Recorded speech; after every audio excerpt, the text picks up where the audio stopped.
All right, trippers, so today we are back on the road again, and we are headed to the mountains. Okay, not like really the mountains. It's more like a mount, like singular, kind of. But man, is it pleasant. Mount Pleasant.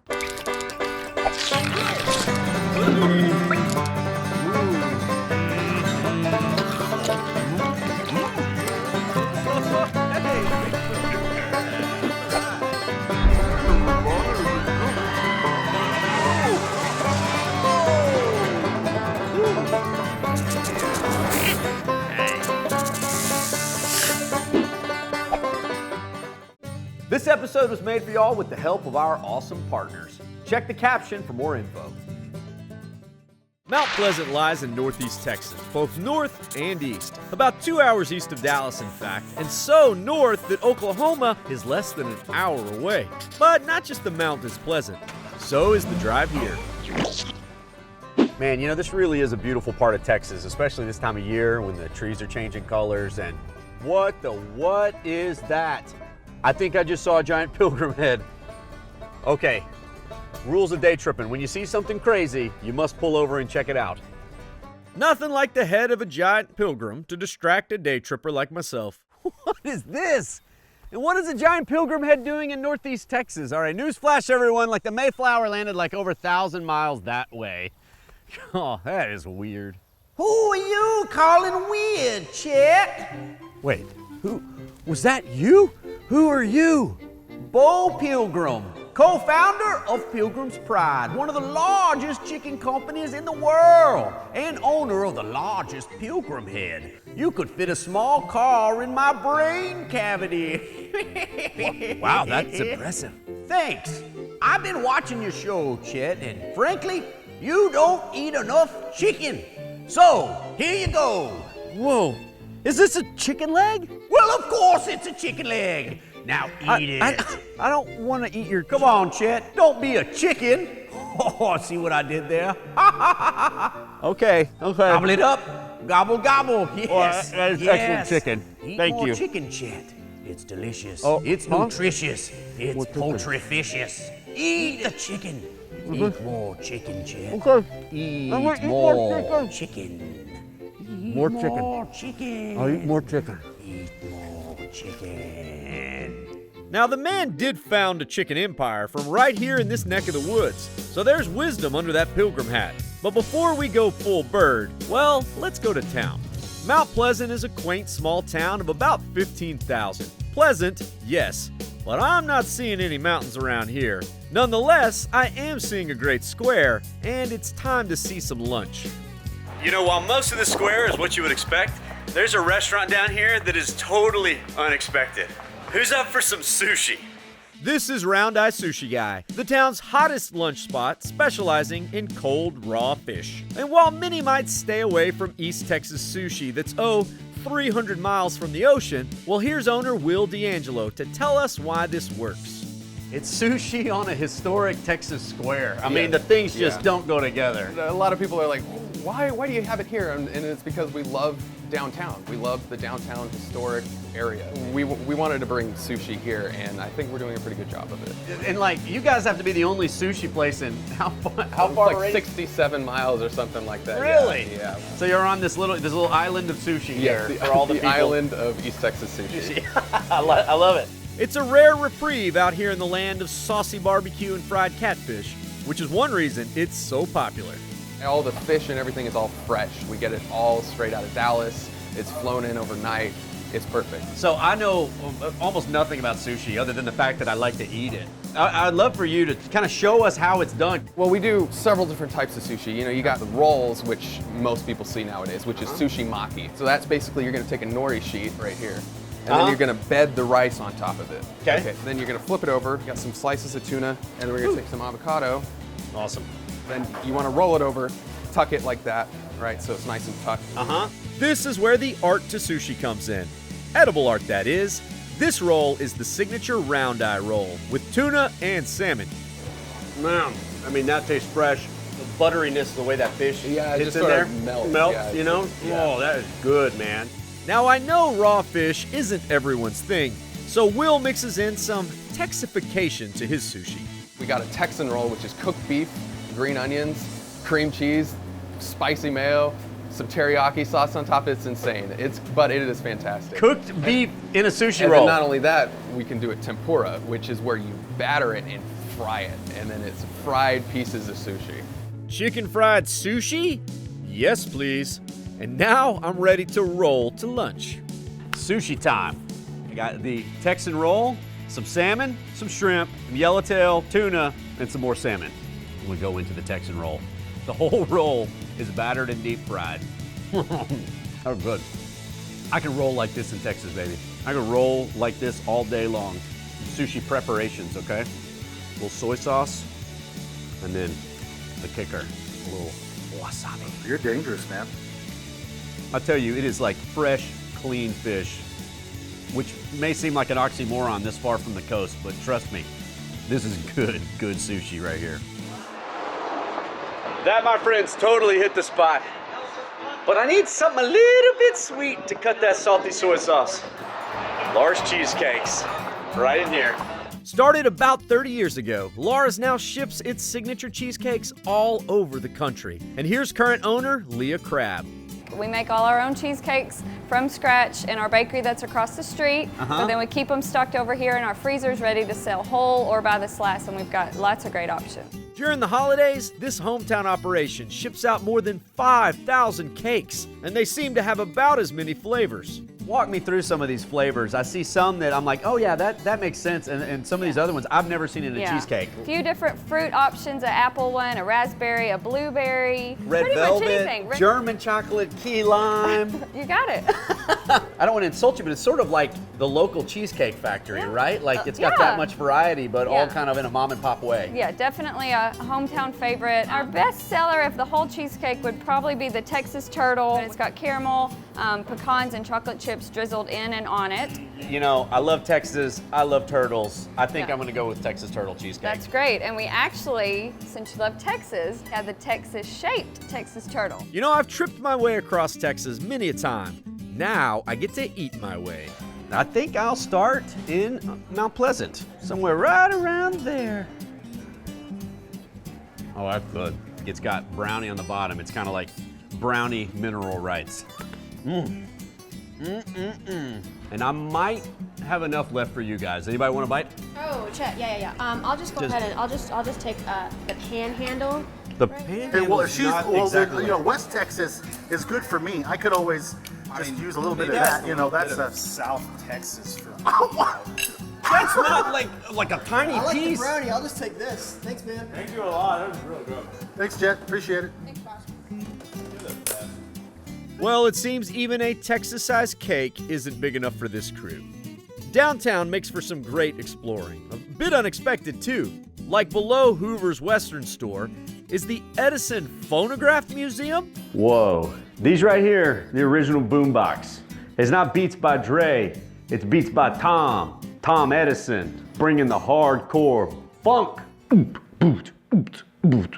But the best museum in Mount Pleasant is actually out at the airport. It's the MidAmerica Flight Museum, and don't let the beige hangars fool you, because inside are over 3 dozen vintage planes owned by collector and pilot Scott Glover, who's opened them up for our education and enjoyment. The thing that makes us a little different, we kind of have a 4-point mission. The first point is the veterans. Really enjoy doing things for the veterans and supporting veterans. Second and third point, mentor kids and supporting community. The fourth point is preserving aviation history. And that's pretty important, but it's the fourth point. I like it. People first. Yeah. And aviation history is kind of a way we can honor those people as well. So do all these fly? Everything flies. We have no static displays in our museum. That's one thing that makes this a little bit unique. And you got to preserve these airplanes if you're going to fly them. You got to keep them maintained. Well, this B-25 right here is real special to me because that's the plane my grandfather fixed up on the airfields in England. Amazing. He was a mechanic in World War II. Another great thing is that there are no velvet ropes here. Scott wants everyone to touch and experience these planes to truly appreciate how amazing they are. I'm standing inside of a B-25. Let's go down into the nose. To get to the nose gunner, you crawl under the pilot seat. You see that little tunnel?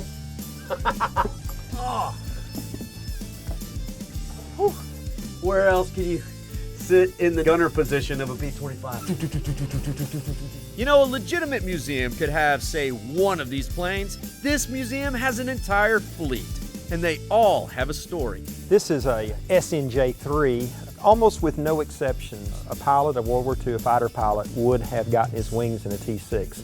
This is an 1819, and it was actually used as a sub-chaser in World War II. So this is an FG-1D. This airplane was primarily used in the Pacific Theater. Up and over. You got it. Oh, nice. It all makes perfect sense to me. I mean, it's pretty obvious how to fly it. Let's just go ahead and open the hangar doors and take her up. If you want to close the canopy, Close, here we go. just pull down and forward all the way. Oh, cool.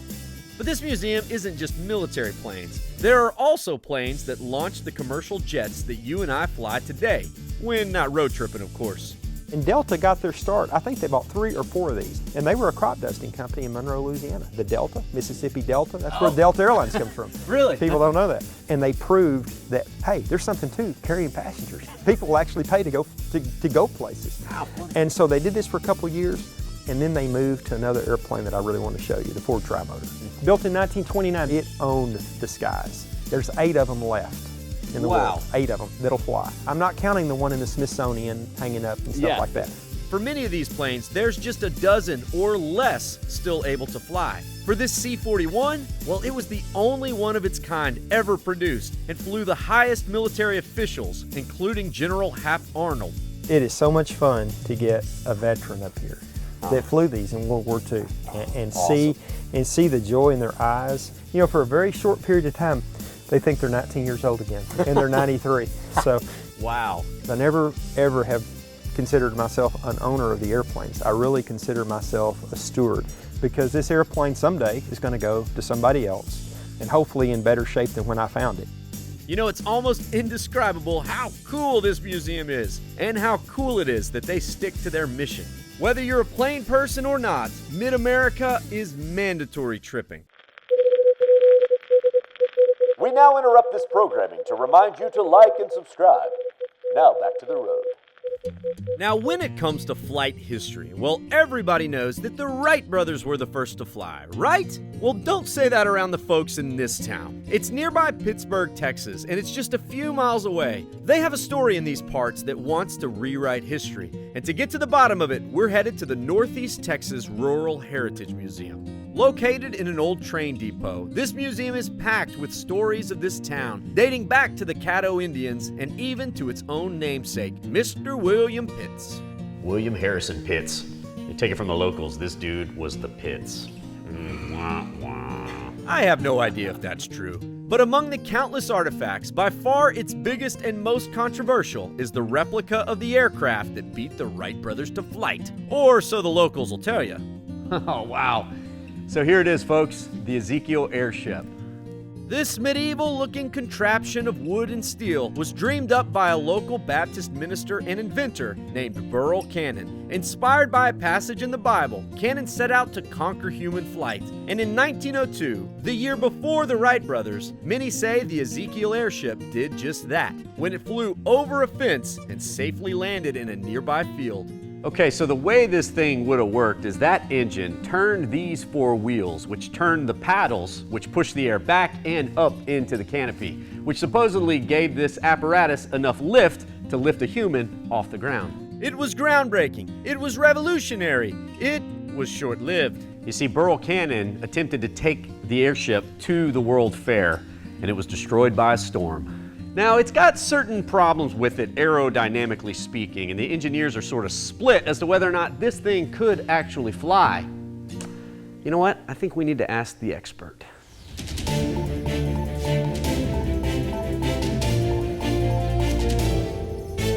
After numerous requests, Reverend Cannon agreed to sit down with me. Well, not me, but Chet Garner, investigative reporter. Well, thank you for sitting down with me, Reverend Cannon. So you beat the Wright brothers to flight. Is that true? Well, to flight? Oh, we beat them brothers in everything. Let's see, push-ups, pie eating, pinochle. That's why around these parts, we call them the wrong brothers. You get it? Wrong brothers. Gotcha. Well, Tell me about this Ezekiel Airship. Well, now, I did not invent this ship. It was always there in the Bible, the book of Ezekiel, the wheel within the wheel. But it was that vision that helped me put humans into flight for the first time ever. Yeah. And did you get any photos? No, oh no. Was it published in the newspaper? No. Reverend Cannon, I mean, do you have any proof that this thing ever flew? Well, yeah, proof. We got lots of proof. Well, there were the people who saw it. Well, did you see it? No, I did not. But my workers did. One of them even flew. But now, of course, you won't find any of that published in the papers. Why? We were very tight-lipped of it. Can't have the Wright brothers stealing our technologies. And did you get any patents on these technologies? Patents? No. You can't trust the Wright brothers. You certainly can't trust the U.S. government. Reverend Cannon, I'm gonna be honest, your story has lots of holes in it, so why should any of us believe you? I'll tell you why. Because I'm a Texan. You're right, that's good enough for me. Congratulations on the very first human flight. Thank you very much. It was exciting. It's been an honor interviewing you, sir. As you see, the story isn't exactly watertight, but if you do believe it, well then just a few blocks away is your Kitty Hawk. See the marker? And you see that field? This is where the Ezekiel Airship took its very first flight.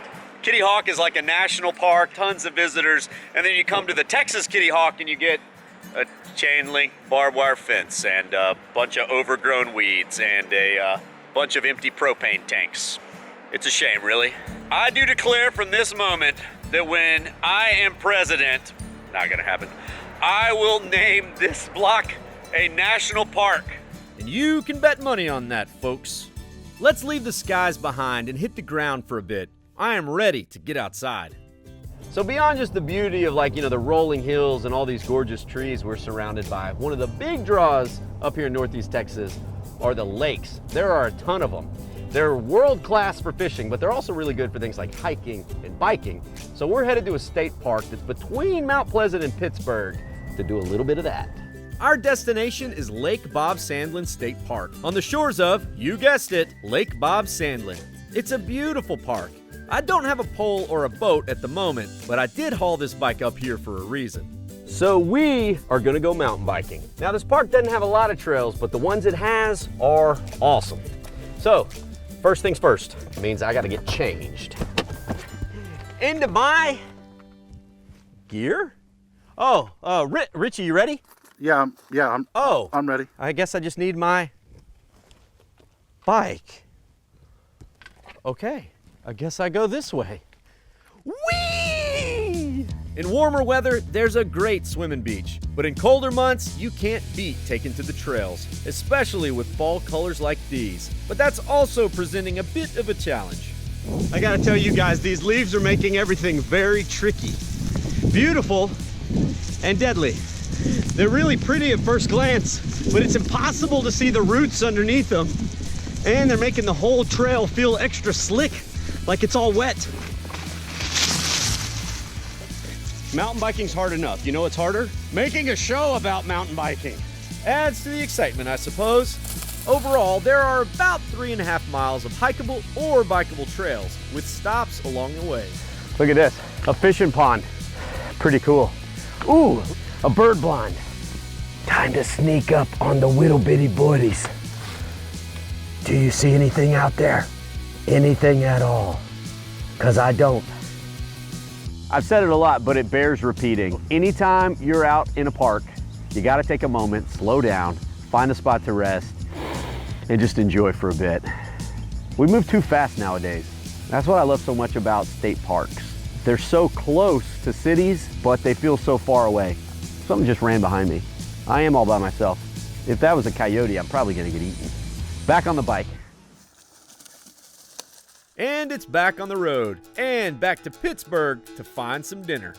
Isn't this where the Steelers play? That's a different. Is Ben Roethlisberger around? Have we called his people? Yeah. He's at the Hot Links place. Oh, right. We're gonna meet up with Ben Roethlisberger. You know, I know Pittsburgh, Pennsylvania kind of has this reputation for being a very industrial city. And what's crazy is that the smaller Pittsburgh here in Texas actually also feels very industrial. Although I don't think they were mining steel around here. It was more like mining chickens. Smelting?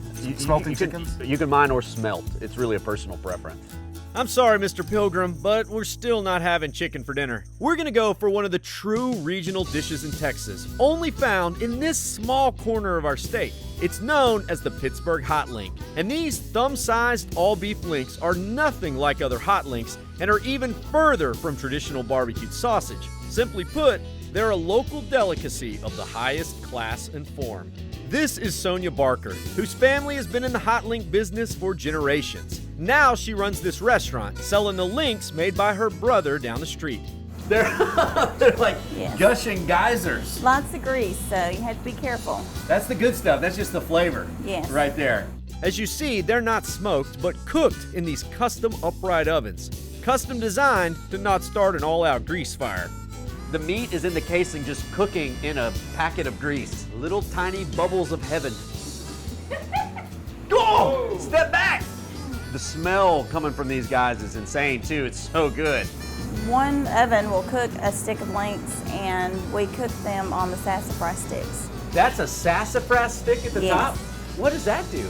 I don't know. I have no idea. That's how it's been done since my grandfather, my father, and everyone in my family has always cooked them that way. How funny. Hey, if So it ain't broke, don't fix it. That's right.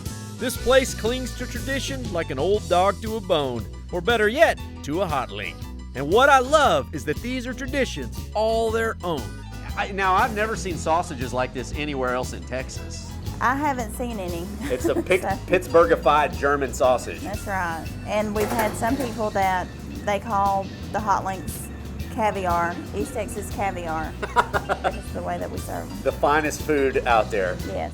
Time to grab my fine china and dine. And around here, well, that's a cafeteria tray. So, how do you eat these things? I guess, how many of these do you eat? Because you can order 4, okay. 6. That sounds like an appetizer, just an appetizer. You need like, I think I might need to double that. You want to put 6 more on there? Yeah, sure, yeah. Okay. And as much as there's an art to making them, there's an art to eating them. Everyone has their own opinion, and sometimes they get into arguments over it, so. What do you think's the right way to do this? I like hot links with a little bit of ketchup and hot sauce. Okay. And crackers. Kind of mix it together? And Just the hot sauce and crackers. Okay. You can top them with chili, hot sauce, nacho cheese, anything goes, really. So is there any wrong way to eat a hot link? No. Okay. And that gives me some comfort that I'm gonna do this right.